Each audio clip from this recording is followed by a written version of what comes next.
we made it. You guys are now behind enemy lines. Hey there, how you doing, everyone? Gene Berardelli, Ross Galloway is not here tonight. He had plans that he couldn't avoid.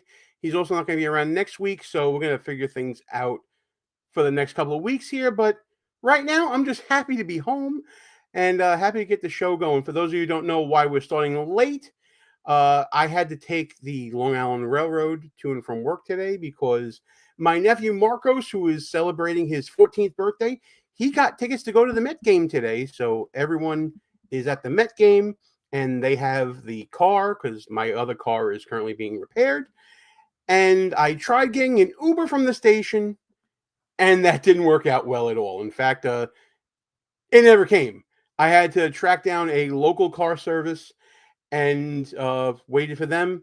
They came. Very nice guy. Got me home right around 9 o'clock. And then I still had to prep some clips for the show. And I had to get everything together. So you guys understand. It's a little crazy. It's a little nutty. And we're going to have Rick Robinson coming in when he can. He was so polite to vamp for me for our friends over at klrnradio.com. And on X, where you can see us live on all the KLRN radio outlets there, all the accounts there. And basically what we're doing tonight, you see the background's a little different. We've got the flag going, God bless America. We are heading into the 4th of July, celebrating America, celebrating our nation's independence, celebrating everything that is good and decent about our country. And I thought, what better way to celebrate than to talk about a little bit of the history that a lot of you guys don't see in the history books at any level, really. This is stuff that you have to dig down deep to get. And we're going to be going through some clips of some things that I had done very early on in the channel, talking about some quirky parts of history. But before we do all that, I'm going to do the normal grift here on the show. As people are starting to roll in, I saw Coffee Grinder in earlier in the chat saying I can take my time and all that. I can't take my time. I got to get things done here. So just want to say to you guys, thanks for tuning into this late edition of Behind Enemy Lines. I'm Gene. Ross Galloway isn't here tonight. But while I got you here, I hope that you guys would consider subscribing to the channel. Hit that notification bell so you don't miss any other shows. And if you like what you're seeing here in this live stream or any other video on the channel, smash the thumbs up button. Like, comment, share the show with your friends. All that really, really good stuff. Because all that's going to help the channel grow with all the algorithms and all that.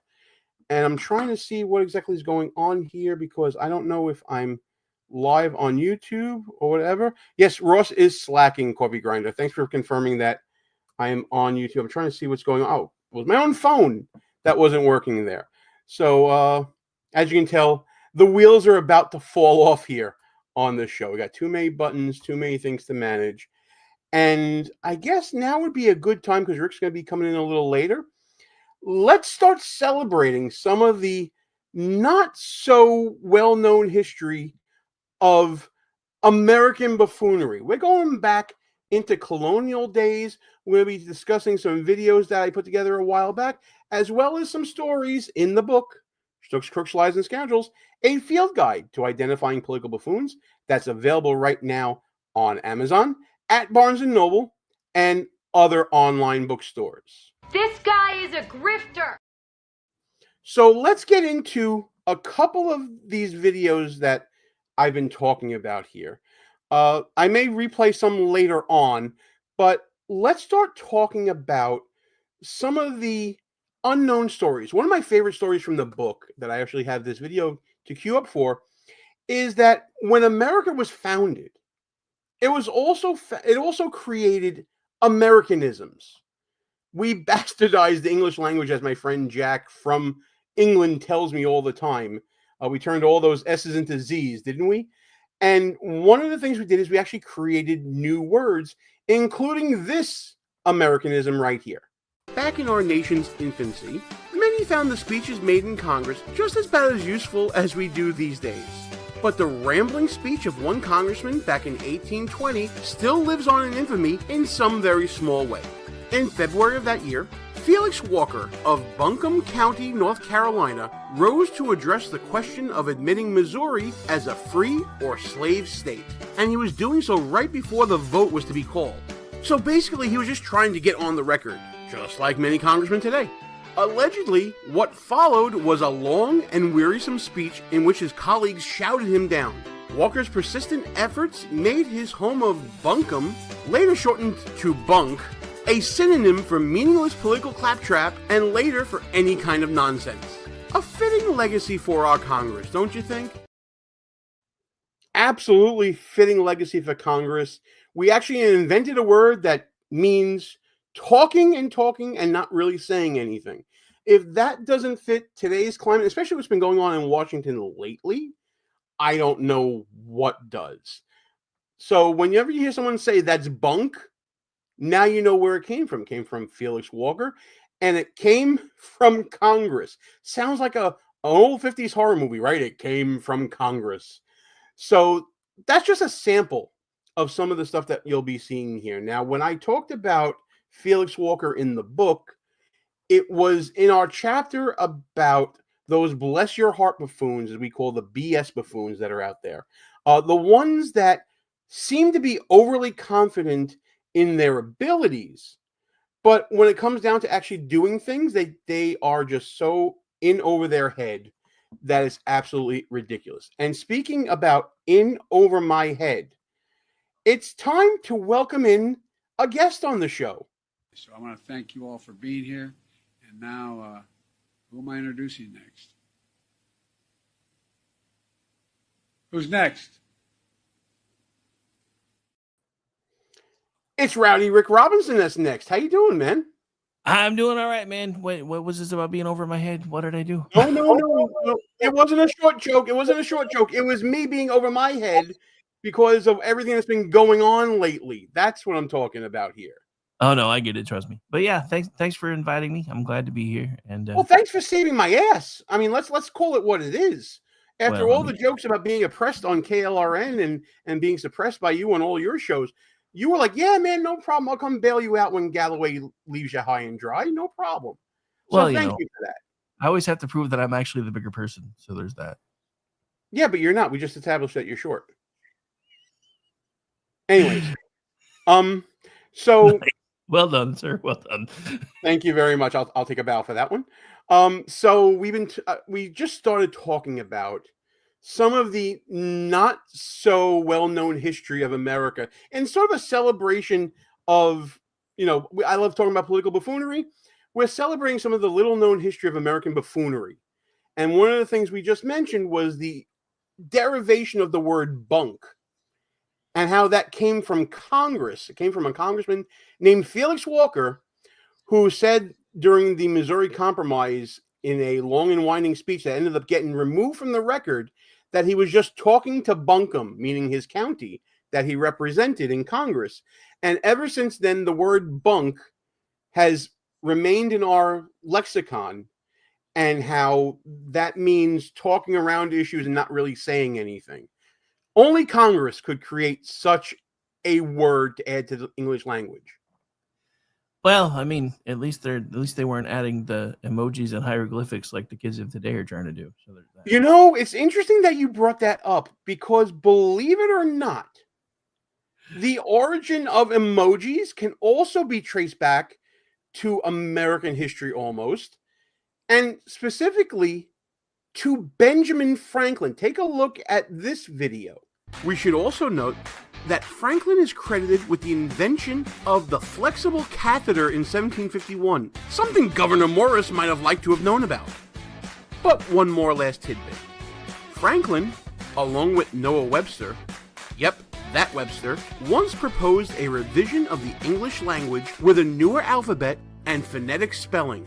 So for example, the word through would become THRU, or night would become NITE, and so on.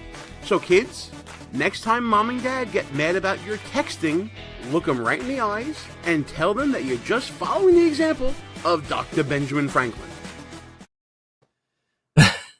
I was wondering if you were going to have that one. That's actually why I brought it. Absolutely, yeah. I have all the little short clips that I did here. Now, obviously that was from later on. It referenced something from the beginning of the video that I made many, many years ago, talking about one of the founding fathers, one of the lesser known founding fathers named Gouverneur Morris. And that is his name. And I feel like I just need to now give context to the audience about what that reference to Gouverneur Morris and the flexible catheter was all about, because goddamn, man. When you think of America's founding fathers, the name Gouverneur Morris may not ring a bell, but you all know a powerful phrase he coined. Known as the penman of the Constitution, Morris is credited with first writing the phrase, "We the people of the United States." Now that's a pretty cool and enduring moment of American history. What isn't so cool or enduring was the manner in which Morris met his demise. You see, Morris passed from internal injuries and infection while using a whalebone as a catheter in an attempt to clear a urinary tract blockage. Oh my god, are you freaking shitting me? He shoved a whalebone up his... Apparently, this wasn't the first time he'd done this, as history records that Morris was once successful in doing this before, but with a piece of hickory. Good lord, man! This is one of the many reasons why Morris is considered one of the oddest of our founding fathers. Now, I like to think of myself as tough. You know, I can endure pain and a lot of things. I am not Gouverneur Morris tough. Yeah, sorry. You ain't sticking a whalebone in my pee-pee hole, bro. It ain't happening. No, and no. If there are any guys out there watching this, you know kind of what we're all feeling right now. You know, you can't see it because we're sitting down, but we're all making the gesture, boys. So don't feel bad. You can't see. My legs are crossed. You ain't nobody taking that. Listen, I mean, I had major heart surgery. I had a catheter placed in, and I wasn't awake for it, so I couldn't imagine doing that myself. But that seems like an entirely different show than what we're talking about here. But just goes to show you how tough our founding fathers were, that they were actually doing things like that. Well, I mean, that's like the scene from Rambo where dude's like biting the tip off of a bullet and pouring the gunpowder into a bullet hole and lighting it on fire.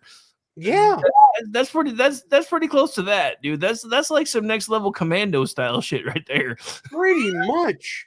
You got to think, founding a country, living in the wilderness and building up a frontier and having only a couple of generations there, you had to be tough in that sense. And we really don't give credit where credit is due to, I mean, we like to think of these as rich landowners, our founding fathers, right?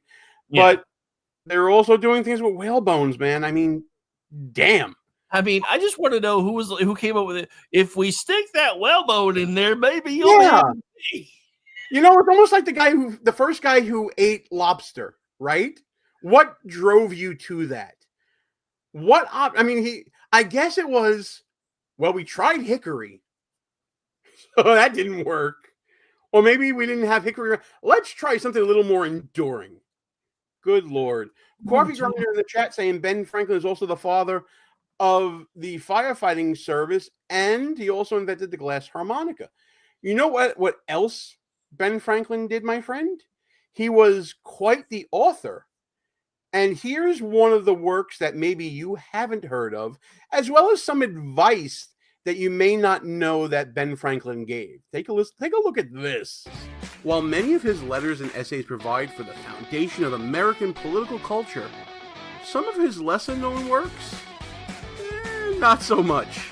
Take this one, Fart Proudly, an American essay directed at the stuffed shirts at the Royal Academy of Brussels, suggesting that research and practical reasoning be undertaken into methods of improving the odor of human flatulence. Oh, that Ben. Then there's his letter to a friend advising on the choice of mistress, in which Franklin counsels a young man about channeling his sexual urges. In the letter, Franklin is advising a young man that he should heed his advice and get married. But if he chooses not to, then he should then choose an older mistress over a younger one. And he provides many reasons why. That's recommended reading. Sage advice from a founding father on both fronts. I mean, I departed very proudly during that clip. You know what this proves? What is this? He fried his brain with the kite and the key.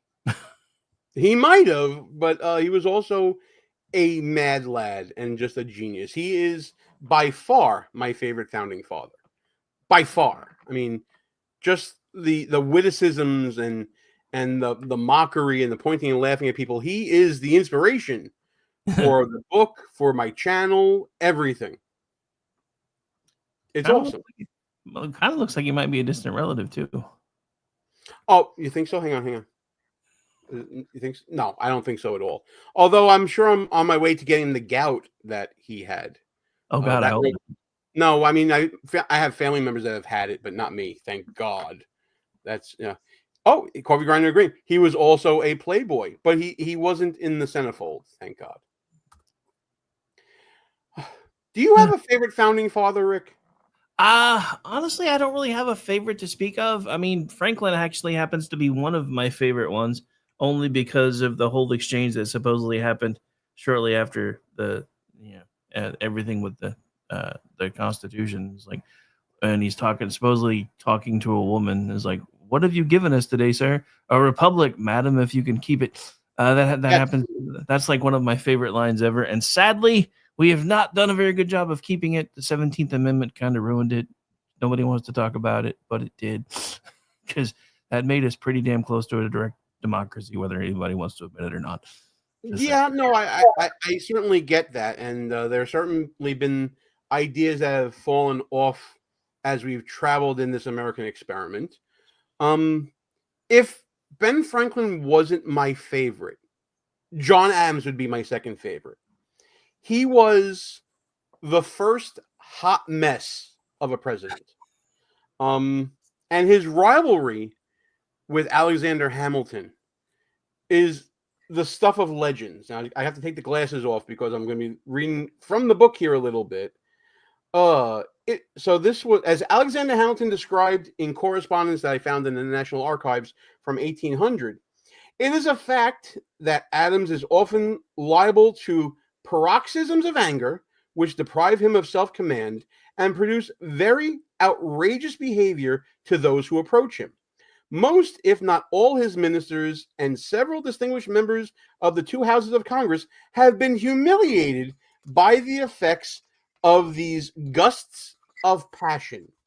Now, to be fair, in Adams' favor, I'm sorry, in Hamilton's favor, I should say, Adams did call Hamilton, and I want to get this right, a bastard brat of a Scotch peddler. So John Adams had a strong pimp hand. He was slapping suckers left and right. He even called George Washington Old Muttonhead. So, dude, I kind of forgot about that, but you're right. He did. Yeah.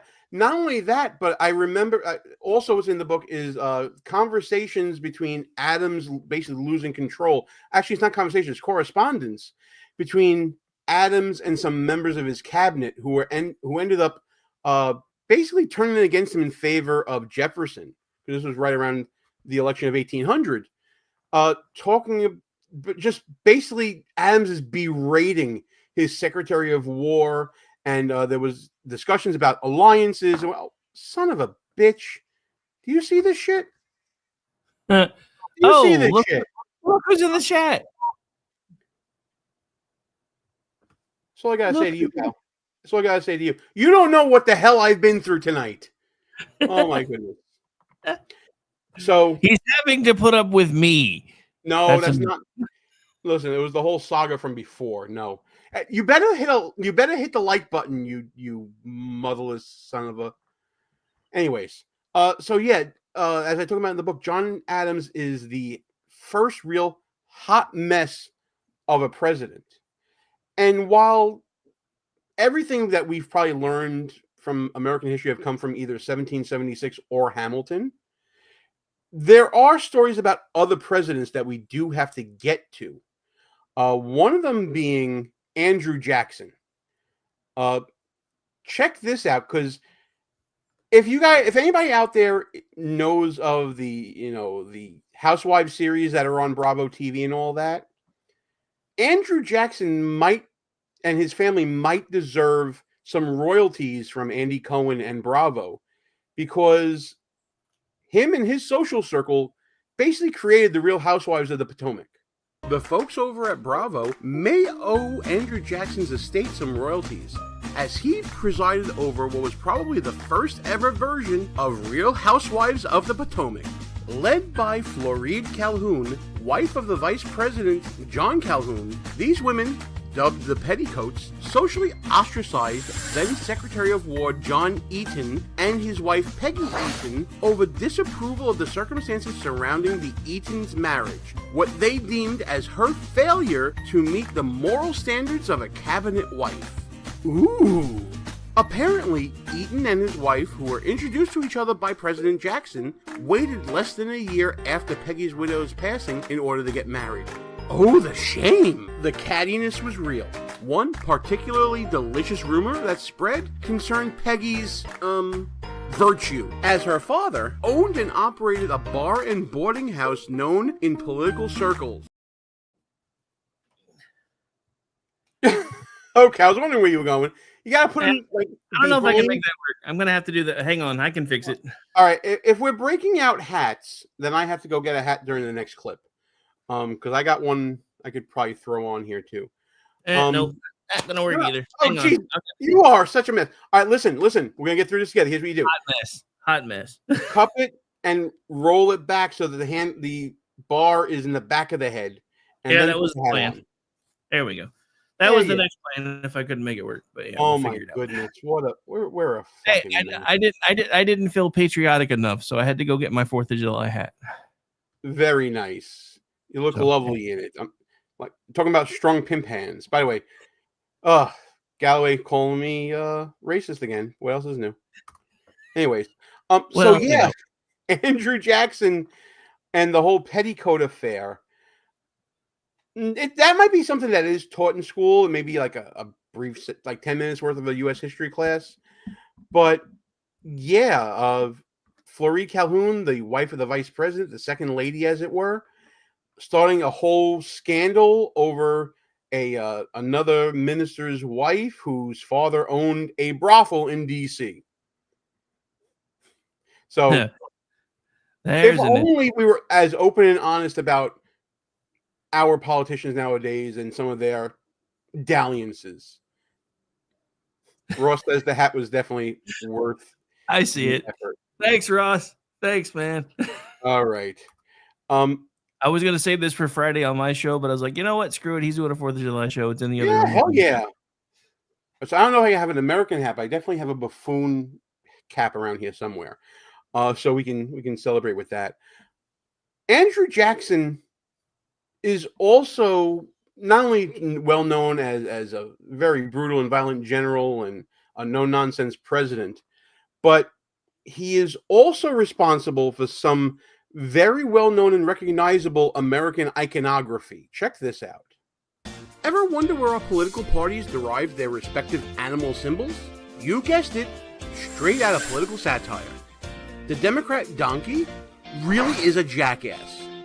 No, seriously, it is. The donkey was first used in a political cartoon during the 1828 political campaign against Andrew Jackson.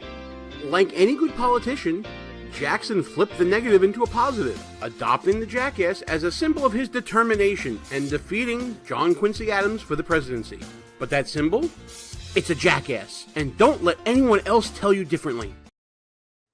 All right, let's see if I have any more trouble than you did with my hat right here. Oh, nice. There we go.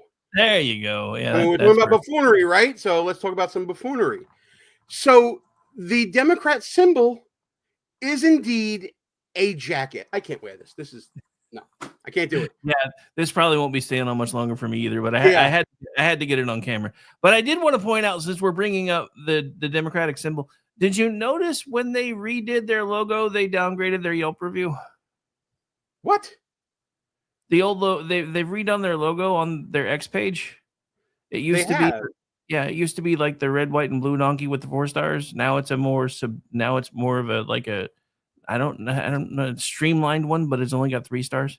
So they downgraded Yelp. They got demoted, huh? They downgraded themselves on Yelp.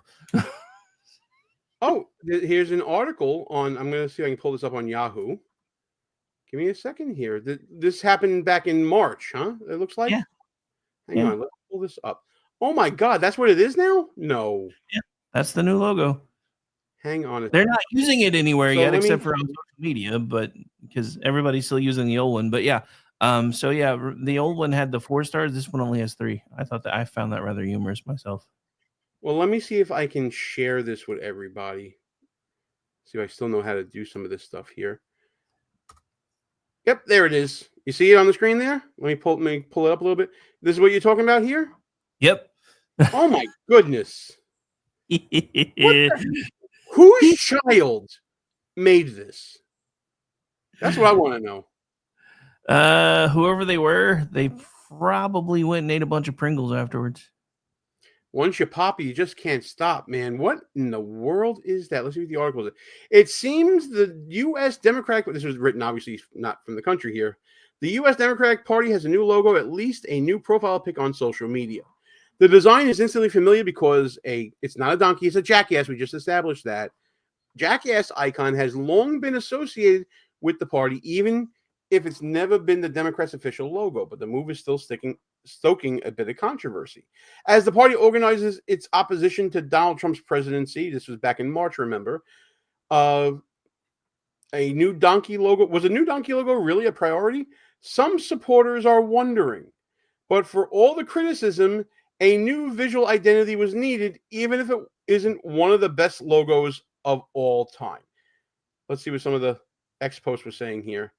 The new old Democratic logo dropped the other day. This was, again, back in March. And let's be honest, it looks like something from an IKEA instruction manual. Where's the drama, the panache? We need it to be out here fighting, not standing around waiting. Good Lord. And that was from Ladies Who Design. Oh, fun times. Yeah, I need to know if Galloway made that. Because he can't draw for shit. I have to do all the logos and everything here. So it literally looks like somebody spent like 5 seconds in Canva. I mean, it takes work to get it that bad, I have to say. It takes work to get things that bad. I want to talk about this is actually one of my favorite stories in the book here. And I have to turn to it now because my God, let's talk. We always like to talk about lunatics and lunacy here. I gotta go over to my side for a second because since you keep pimping your book, put your QR code up there. So hang on. I appreciate that. I mean, I'm not going to try to pimp the book too much. I'm really not meaning to do that. Just giving you shit because he's not here to do it. So somebody's gotta. Have you heard of a gentleman named Robert Potter? No, I don't actually believe that I have. Interestingly enough. So again, the glasses come off because I got to read. Robert Potter, by all accounts, was a brilliant and charismatic early American politician from North Carolina. But, and this is a quote now, his turbulent temper embroiled him in many difficulties that would define his legacy. He actually was, I believe, the founder of the Texas Navy later on in his life. But let's just run through this tumultuous history. So in 1824, he ran for North Carolina House of Commons. And he was running against someone named Jesse Bynum.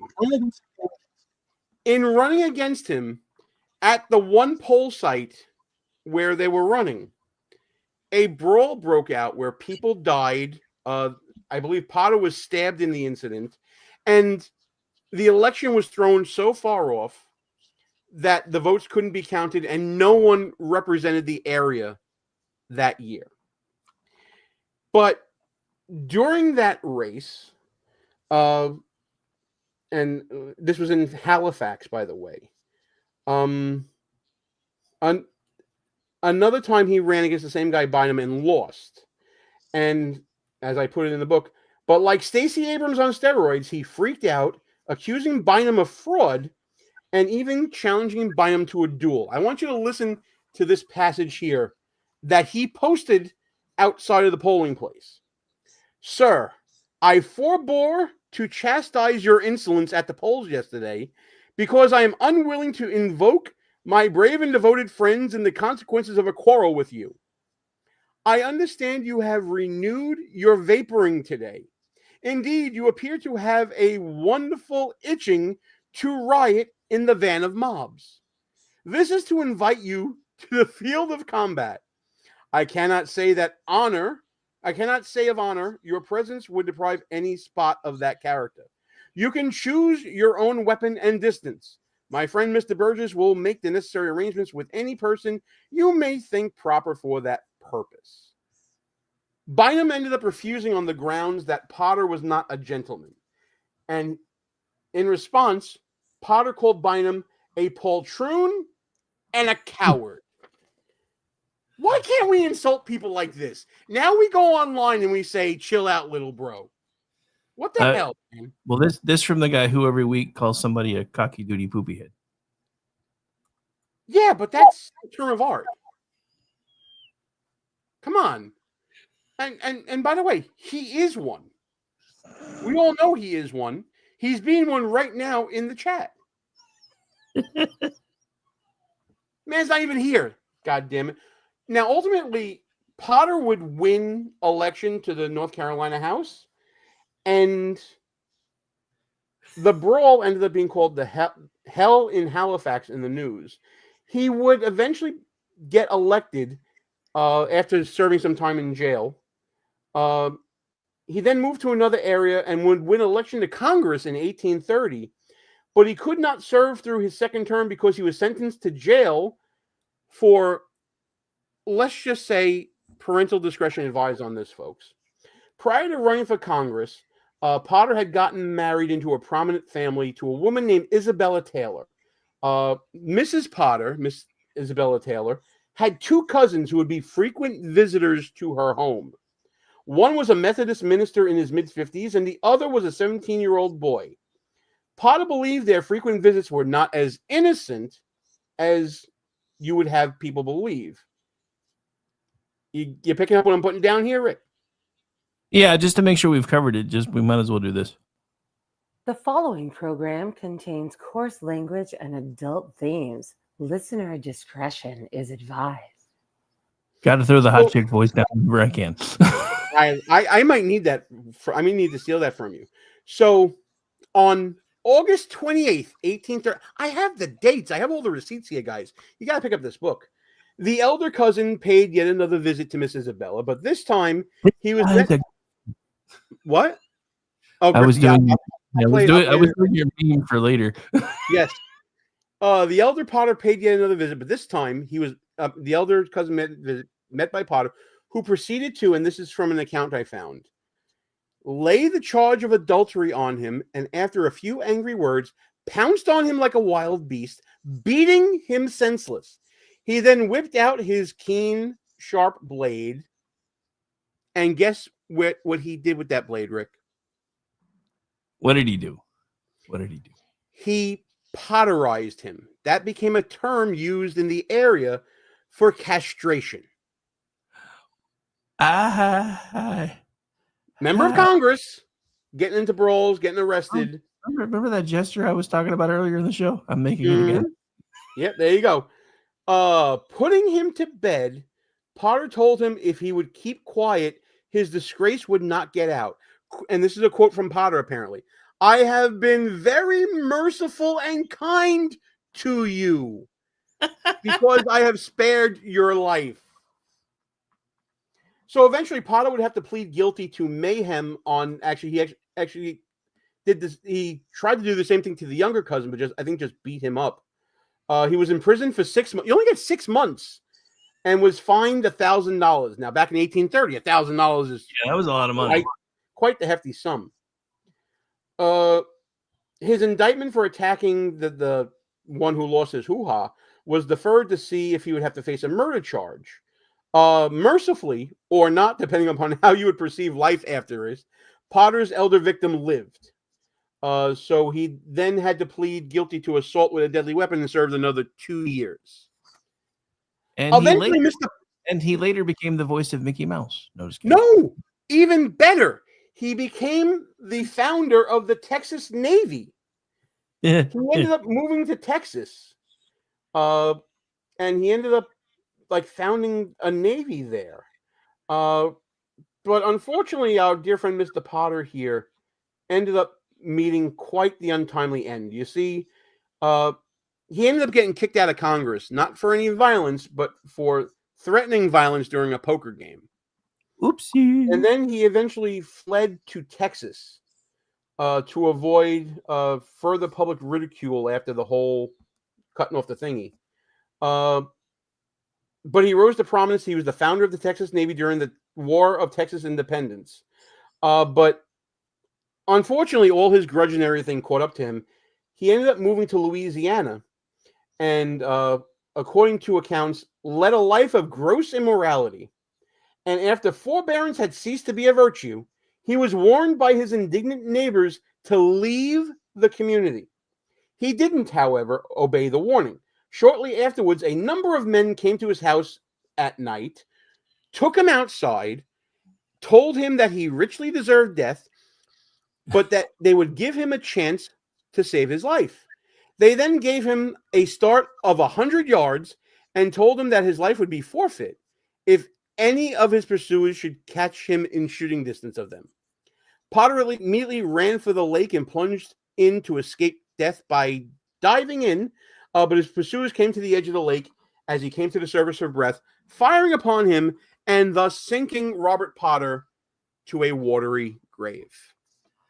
Well, at least he didn't wind up in Potter's Field. No. By the way, the person that I was trying to make the joke about becoming the voice for Mickey Mouse was the newest member of the Castrati.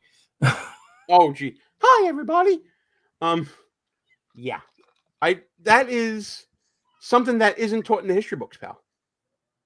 Well, no, they don't teach anything in the history books anymore except for, drag queen makeup.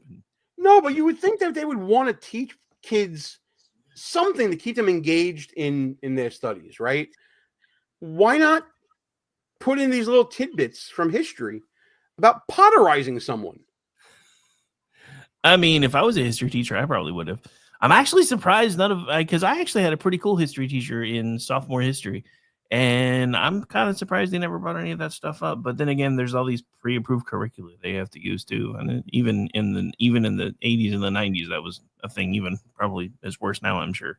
But well, my nephew, who is at Citi Field right now watching the Mets, he's going to be entering high school this coming fall, so I'm going to keep an eye on that. Nice. So, yeah, my kids hated me. I gave them extra homework. Oh, geez. Yeah. I was that dad. You're gonna understand the Constitution. You're at least gonna be able to read cursive. I don't care if you can write it because I can't write it for crap either, but you're at least gonna be able to read it. Because they stopped teaching that when my youngest was in 3rd grade. So yeah, I mean, you gotta see these kids' handwritings these days. Oh my god. Anyway, that's a whole other show. We're celebrating here tonight. We're kicking off our 4th of July weekend early with some American buffoonery lessons from the past. But it is time to do some of the mid-show grift here. So I'm going to say to everybody, hey, thanks for hanging out with us. I'm Gene. He's Rowdy Rick. We are now behind enemy lines with you. Thanks for tuning in, whether you're watching on YouTube, on Rumble, on X. Shout out to our KLRN radio people watching on X right now. You guys are the real ones out there for us. If you like what you're seeing here in this, please subscribe wherever you are, follow wherever you are, do all the fun stuff that they ask you to do on social media. Hit thumbs up buttons, even though because you got to cancel out Galloway's thumbs down. And listen, I because you weren't here for it before, and because I'm doing the grift, this one's for you, Rick. This guy is a grifter. There you go. Well, I mean, it's true. I mean, but then again, I mean, we all do it. We have to. But yeah, 468 on our side, just so you know. Fantastic. Over 450 people watching us right now. It's like a small auditorium right now. It's a school auditorium. I love it. Thank you, KLRN. You guys are freaking awesome.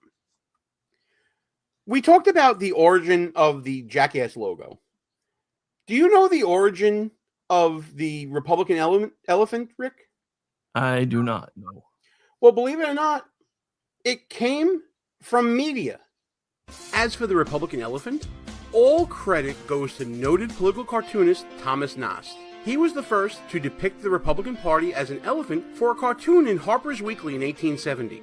The cartoon showed a jackass in lion's clothing representing an editorial in the New York Herald which Nast believed was fear-mongering the threat of a dictatorial third term from President Ulysses S. Grant. A Democrat jackass used to symbolize the press, spreading fear about a Republican president. The press being equated to Democrats? That never happens. Anyways, many have suggested that Nast, a Republican himself, used the elephant to symbolize the phrase, seeing the elephant, which was used during the Civil War era to mean a soldier seeing combat, a clear nod to Republicans fighting to end slavery a few years prior. See, that's interesting because I actually did not know where that came from. So the Well, symbolism kind of makes more sense now that I understand. It does now, doesn't it? It's born from the Civil War because that's where modern Republicans are derived from, basically. So yeah, it's kind of freaking cool that is where the Republican elephant came from, and we don't have a lame ass logo like the Democrats. It feels good to say that. That gave themselves a downgraded Yelp review in their most recent design. Oh wait, No, absolutely. So I thought that was interesting. And by the way, if you guys, I don't know if you guys are nerds like me. I love looking at. Nobody's as much of a nerd as you, but keep going. Yeah, well, I mean, that is my curse and my blessing.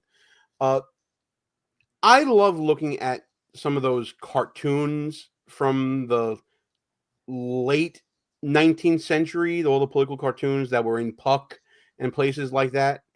There is one story about a New York senator that is also in the book here. Again, this is not something that you would learn in your history. Senator's name, I'm going to pull to it right now. He's in the chapter talking about narcissism. We talk a lot about political narcissists these days and how they perpetuate this self-image that is nothing to do with their life. Well, this gentleman whose nickname was the Apollo of the Senate.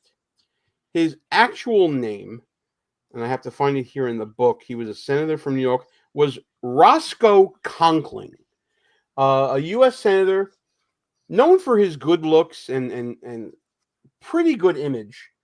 But our Apollo of the Senate, while he was seen as a brilliant statesman, a good orator, which means he talked good, and he was one of these political power brokers early on, he was also the prototypical narcissist because he basically thought his shit didn't stink. One account from a memoir from 1922 from one of his colleagues said Roscoe Conkling was created by nature for a great career. That he missed it was entirely his own fault.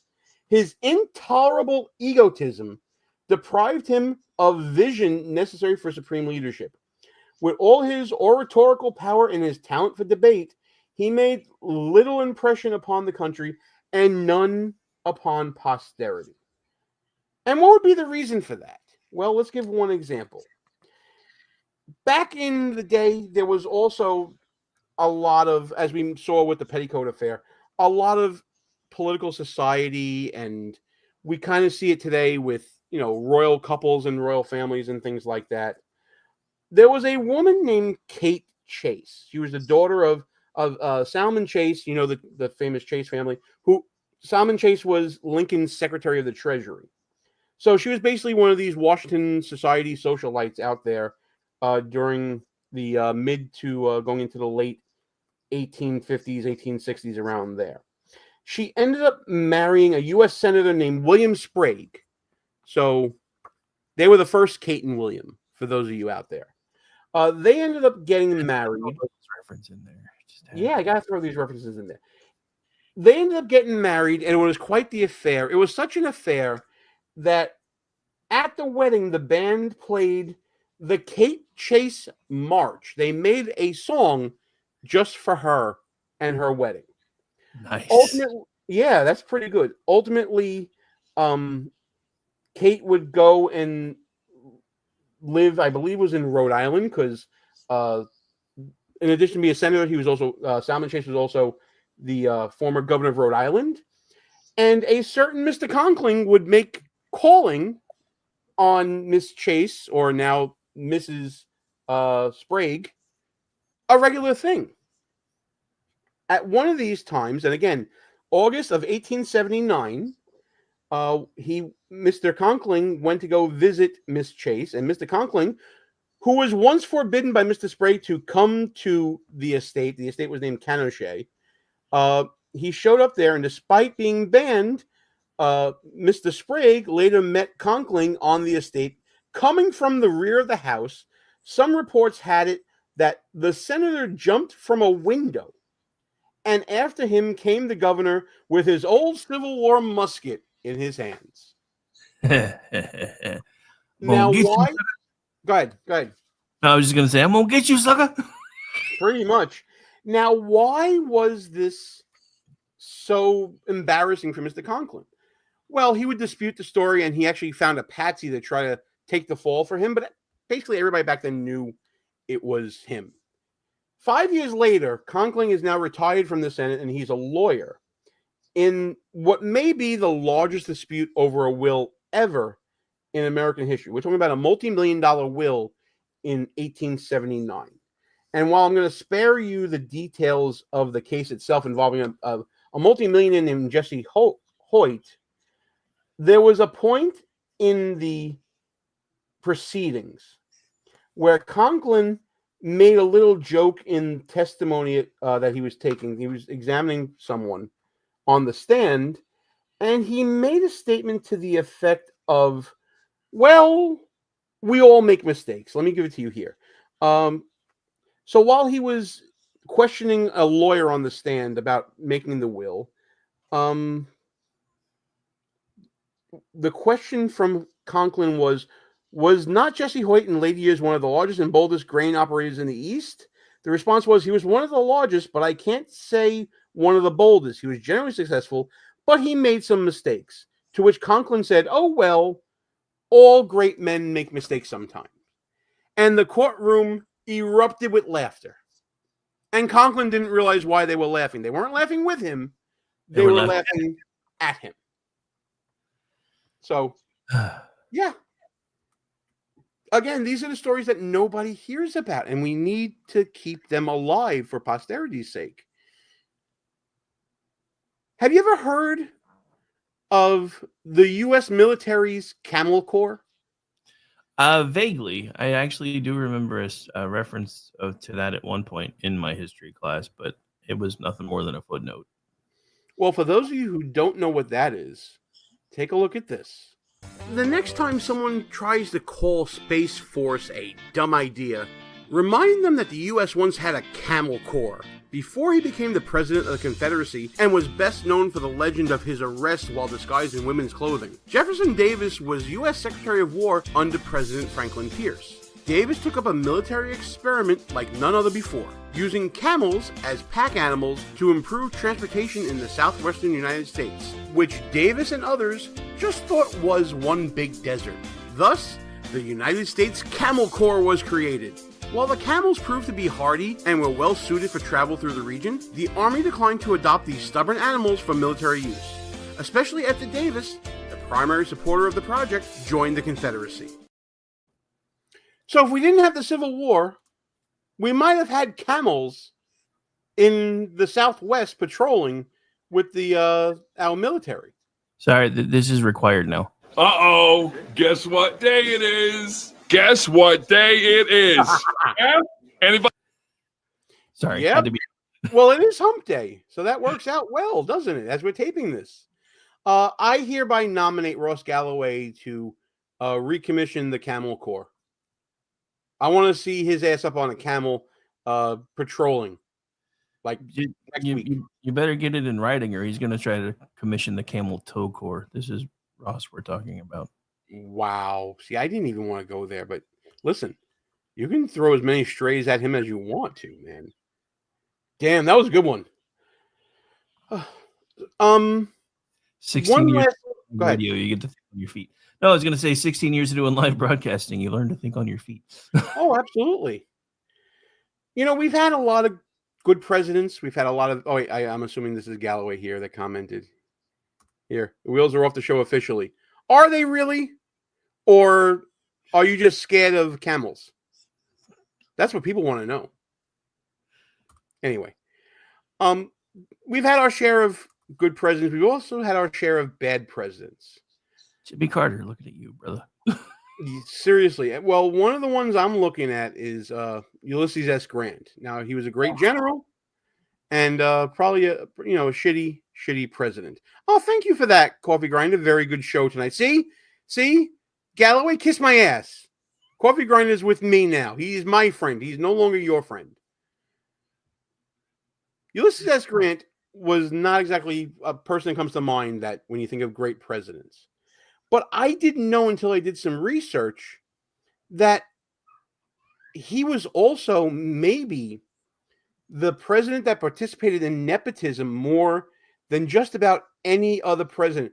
Rick, I don't know if you've seen this, but listen to all the family members that Grant gave a job to when he got into office. Speaking of President Grant, few administrations have gone on to symbolize corruption as much as his. The number of real scandals is nothing to joke about. But here's something that is. Grant appointed so many relatives to positions in the federal government that the term Grantism became synonymous with nepotism. Grant appointed his father, Jesse Root Grant, Postmaster General of Covington, Kentucky, his cousin, Silas Hudson, as Minister to Guatemala, and his brother-in-law, the Reverend M.J. Kramer, as Consul to Leipzig. Another brother-in-law, James Casey, was appointed Collector of Customs of the Port of New Orleans and was widely accused of stealing money at his job. Yet another brother-in-law, Frederick Dent, was an usher at the White House, where it is said that he sold insider information, what we'd call leaks today. All told, it is believed that close to 40 relatives held government appointments while Grant was president. So I don't maybe even have that many relatives. Well, the funny thing is, with most of the last stuff you've been talking about, like the whole, Democrats, twisting media stuff, and now this, I'm like, everything old is new again because it's the same old stuff over and over and over again. I was talking about it on my last show. They've been using the same argument about taxes since they convinced the Republicans to go ahead and put it up for a vote. It's only going to be the 1%. Yeah, sure. Yeah, so they found something, it works, and they keep doing it. But yeah, it's just funny because I'm thinking, it's a good thing they did. I mean, was there a telegraph that said, "Don't forget 10% to the big guy"? I don't know, but I mean, they had to be understood to all the family members, especially to the one running the Port of New Orleans. That things get kicked up. You just reminded me of another buffoon in the book, and I don't mean this because I'm plugging the book. I mean this because you mentioned how there's nothing new under the sun, how everything old is new again. And the same applies to media. There was a buffoon that worked along with William Randolph Hearst back in the day. He was a reporter who his last name was Creelman. I think his name was Bill Creelman. Let me see if I can find it here. I every now and then I kind of give myself a little refresher. It was James Creelman. I always screw that up. James Creelman was maybe the forefather of today's journalists making themselves the story. So like the Jim Acostas of the world and the Don Lemons of the world. Oh, so it's not new. Okay, cool. Yeah, so it's not new. It's definitely not new. You need to read about James Creelman. One of the many similarities between Creelman and what we're seeing in today's journalism was the way that he shaped narratives back in the day. So one example was when I believe that there was an issue with Cuba with Cuba and America back in right around the turn of the 19th into the 20th century. So Creelman was covering a conflict between us and Cuba, and basically he wrote a story filing reports for the newspaper, the New York World, one of William Randolph Hearst's papers. He wrote basically how he single-handedly captured Spanish soldiers during a battle in Cuba while taking a bullet to the shoulder to boot. He gave this first-person account about how he went up to a Spanish officer and looking him straight in the eye, said in French, "You are my prisoner." None of it happened. I mean, this guy was the Brian Williams of the day. It's crazy. They actually nicknamed him after that story, the Port Arthur Creelman.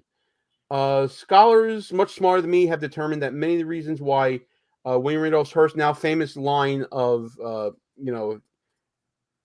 line of, you give the pictures, I'll write the story, that actually never happened. It was more that this guy Creelman would create this new kind of journalism of inserting themselves into stories. In 1894, Creelman filed reports claiming that Japanese soldiers were slaughtering Chinese civilians at Port Arthur, this is why he has the nickname, during the Sino-Japanese War. Creelman's accounts were horrifying, but also roundly dismissed. The New York Tribune, the rival paper there, declared Creelman's story so untrue that to call them wild exaggerations would be gross flattery. Edwin Dunn, who was the U.S. minister to Japan, I guess that's what they called ambassadors back in the day, confirmed as much, concluding after a thorough investigation into Creelman's claims that the account sent to the world by Mr. Creelman is sensational in the extreme and a gross exaggeration of what occurred. Now, just think about all the media we have these days, where we have cameras everywhere, 24/7, wall-to-wall coverage. Could you imagine if we would have had like a Don Lemon or a Jim Acosta or a Jake Tapper in the late 19th century, turn of the century America, just relying on their eyewitness accounts? How much shit would we be in with media with things like that? Thank God for the internet. Thank God for cameras. And thank God for citizen journalism. That's interesting because, I honestly, again, thought this whole sensationalism in media was kind of a newer thing. I didn't realize it. I keep being reminded of that line from the sci-fi the Battlestar Galactica. This has all happened before, and it will all happen again. Yeah, history doesn't repeat itself, but it certainly does rhyme. And while we have all new media now, and while we have all new technology, and we like to think that we have more information at our fingertips, and we think we're smarter than our predecessors, buffoons, especially in media, find new ways, new and exciting ways, really, to try to pull the wool over your eyes. But luckily, we have more of you out there calling everybody on the carpet, people like Rick Robinson and people like our audience right now who are watching us. You guys know not to take things at face value, unlike people in the past who had to rely on the James Creelmans of the world for telling them what was going on. And hopefully we're getting to a place now where we can stop relying on narrators of news and have people just report straight facts to us, because now they know if they don't report the facts, we're going to find out. Yeah, we need to get back to the whole Joe Friday shtick. Just the facts, ma'am. Just the facts. Just saying. Yeah, I mean, I wish we could. So we started a little late. We're going to end a little late here. Oh, let's see. Are we hearing? Oh, coffee grinder. Happy and safe 4th to all. Be safe and enjoy the weekend. Same to you, my friend. We're going to wrap things up here as well. Keep your fingers and toes. Keep your fingers and toes. Yes. Crazy. Don't grab a firework with your fist. If you're going to hold it, it's going to be in an open hand. All right? If you grab it with a fist, it's going to blow your hand off. And no matter how much you imbibe, no potterizing. Well, I mean, there may be circumstances. Never mind. I mean, I'm not saying you should have done it, but I understand. Anyways, it's final thought time around these parts, pal. And you're our guest here tonight, and I want to thank you so much for hanging out with me and bailing me out here. But since it's final thought time, I still think it's funny that he's hanging out in the chat. I'm like, dude, it's like one other click. What the heck? But anyway, I'm glad I was here, so I'm not complaining. Listen, hanging out with you, so. It's awesome hanging out with you, man. It really is. Don't not only plug everything, but give me what you're thinking right now. Well, I mean, I think, and I'm glad to see, at least based on the Gallup poll, at least the Republicans have still remembered that we live in the greatest country in the world, like with 92%. President Trump has really high approval ratings among Republicans, and I think with everything that we've seen unfold over the last week, I think we are living in the beginning of what could be amazing times if we could get out of our own way. So I think this is the perfect time to remember that we do live in America, that America is amazing, and it is America's birthday. And we are starting to kick off the celebration, rounding out with the 250th next year. So everybody be safe, everybody have fun, and remember why we're celebrating. And just think of this ironic moment. You are paying taxes on things that you're setting fireworks or blowing up to celebrate the fact that we once went to war to stop paying taxes. Just let that sink in. Yeah, absolutely. My final thought is, can we all get the sticks out of our asses? I really think we take each other too seriously. The point of this show was not only to have a laugh at the expense of, buffoons throughout history, but to also point out that, you know what? America's been through a lot of shit. We've been through a lot of ups and downs. We've been through a lot of strife throughout our history. This time is not extraordinary.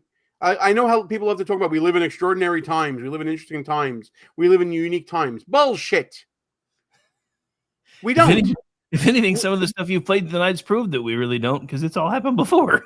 Exactly. I mean, we've shown examples of, socialites getting in trouble and people cutting off dicks and people shoving things up their dicks. And they're all founding fathers of this country.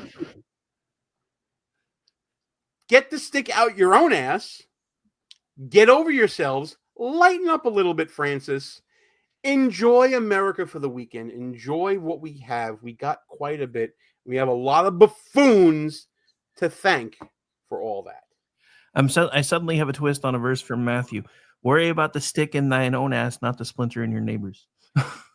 Indeed, especially if your neighbor's stick is being used as a catheter. My God, I will never get over that. Also, one last plug for the website, buffoonertheweek.com, folks. Check it out, because right now, if you go there, you will see that we have our monthly quiz up right now of the stories that we covered in the month of June. Take the quiz, let us know how you do. What? Pop quiz, hot shot. Yeah, pop quiz, hot shot. I gotta get that clip. And let us know how you do on it. I think we have a little bit of fun here on the show. We want to be more interactive with you guys. So partake in the chat when we're on live, comment on videos, comment on the blog, and, have a little fun playing some quizzes with us as well. There's going to be more game stuff coming in the near future. And that's just about it from here, man. Are you ready to shut this thing down? You got another show to do. Yeah, I got another show right behind us, so I got to jump. Yeah. Well, listen, thanks so much for coming on the show. Thank you all for watching the show. Have a happy and healthy 4th. Again, don't grab the firecrackers with a closed fist.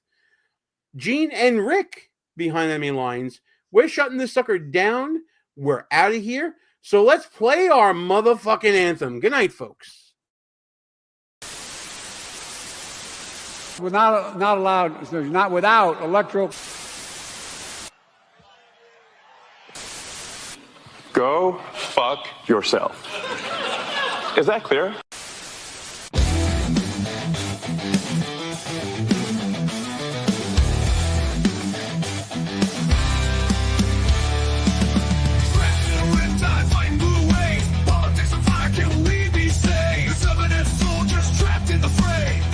Teeth, don't let them have sway.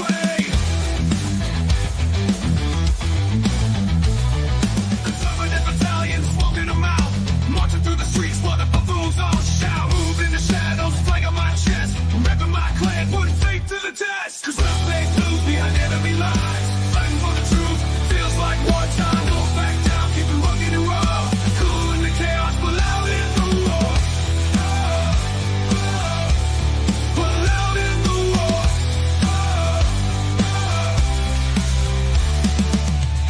Thunder, arm in advance, march to the anthem, this is our chance. If I ever stand with a smirk and a gaze, holding down the fort in this Democrat case.